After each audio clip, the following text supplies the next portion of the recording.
আমি আরো বিস্তারিত এই নিয়ে জানবো, কথা বলবো। পার্থ প্রতিম ঘোষ আমাদের প্রতিনিধি রয়েছেন। তার মানে একদিকে পার্থ, যখন বারুইপুর জেলা পুলিশ একেবারে যাতে একজন দোষীও ছাড়া না পায়, কঠোর শাস্তি তাদের সুনিশ্চিত করা যায়, একেবারে সিট গঠন করে তদন্তে নেমেছে পুলিশ, এবং অন্যদিকে পুলিশের ওপর যারা হামলা চালালো তাদের বিরুদ্ধেও তাহলে মামলা রুজু হয়েছে।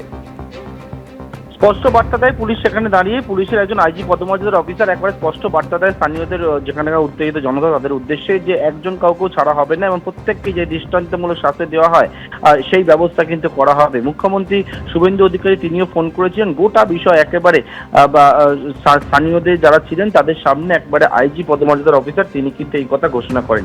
এরপরে পুলিশ জানাচ্ছে নাবালিকাকে ঘটনার দেহ উদ্ধারের ঘটনার যেরকমভাবে রণক্ষেত্রের পরিস্থিতি সেখানে তৈরি হয়ে গেছিল, নাবালিকার মৃত্যু কিভাবে হলো, ঘটনার পিছনে নেপথ্যে কি রয়েছে, কারা কারা এখানে যুক্ত রয়েছে, তাদের সমস্ত বিষয় খুঁটিনাটি বিষয় দেখে খতিয়ে বের করার জন্য একটা এসআইটি গঠন করেছে বারুইপুর জেলা পুলিশ, এবং সেই এসআইটিতে অ্যাডিশনাল এসপি পদমর্যাদার অফিসার সহ মোট 6 জনকে সেই এসআইটি মেম্বার তারা রয়েছেন, এবং এই 6 জনের নেতৃত্বে যে স্পেশাল ইনভেস্টিগেশন টিম গঠন করা হয়েছে তারা কিন্তু এই দিকগুলো খতিয়ে দেখবে। পাশাপাশি আরো 2টি মামলা হয়েছে, তার মধ্যে একটা হচ্ছে সেখানে পুলিশ পরিস্থিতি নিয়ন্ত্রণে আনতে গেলে একজন পুলিশ কর্মী আহত হয়েছেন, যিনি বর্তমানে হাসপাতালে ভর্তি রয়েছেন।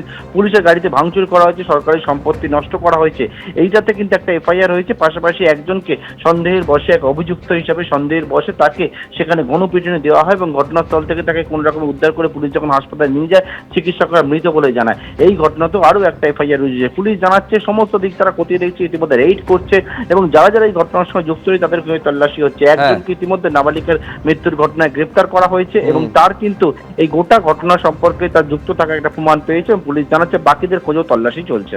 পার্থ, তোমাকে ধন্যবাদ। আমি এইখানে দর্শকদের সামনে রাখবো যে এই ঘটনা নিয়ে আইজি প্রেসিডেন্সি রেঞ্জ কঙ্কর প্রসাদ বারুই কি বলছেন, শুনুন।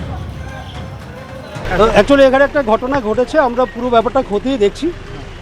যে ইনসিডেন্ট হয়েছে আমরা আশা করছি, কথা দিচ্ছি যে এটা যাতে সাজা হয় সেটার দিকে আমরা নিয়ে যাব, এবং নেক্সট যা যা কাজ আছে আমরা আমাদের তরফ থেকে যতটা করার আমরা নিশ্চয়ই করব।